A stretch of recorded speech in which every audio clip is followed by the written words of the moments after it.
একটা ফুটবল খেলা, ক্রিকেট খেলা, এই খেলার জন্য একটা সরকার তাকে সম্মান দিতে পারে। গতকালকে একটা ছোট্ট বাচ্চা, 133টা দেশের মুসলিমদের কোরআন পড়ে দিতাম। ওরা আমাদের ইতিহাস হাদিস একটা পড়ে দিতাম, সেটা কোরআন ইসলাম পড়ে একটা দিন চিন্তা আমাদের কোরআন পড়ে একটা আমাদের 133টা দেশকে পিছনে পড়ার পরে সে বিজয় হয়, কিন্তু আমার দেশের মুসলমান তাকে না পড়াতে সমস্যা দেওয়ার সময় হয় না। আজকে যখন মেয়েরা যদি বলুন মেয়েরা নাই বের হয়, আমার দেশের মুসলমান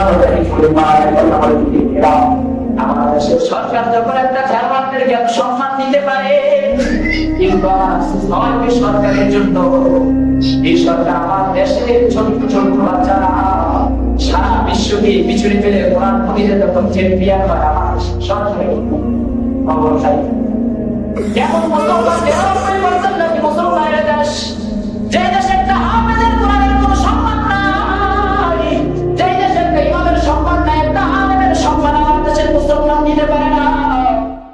আজকে সামান্য একটা ফুটবল খেলা, ক্রিকেট খেলা, এই খেলার জন্য একটা সরকার তাকে সম্মান দিতে পারে।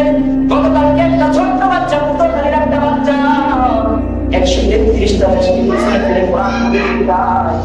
ওরা আমাদের ইতিহাস হাদিস একটা পড়ে দিতাম, সেটা কোরআন ইসলাম পড়ে একটা দিন চিন্তা আমাদের কোরআন পড়ে একটা আমাদের 133টা দেশকে পিছনে পড়ার পরে সে বিজয় হয়, কিন্তু আমার দেশের মুসলমান তাকে না পড়াতে সমস্যা দেওয়ার সময় হয় না।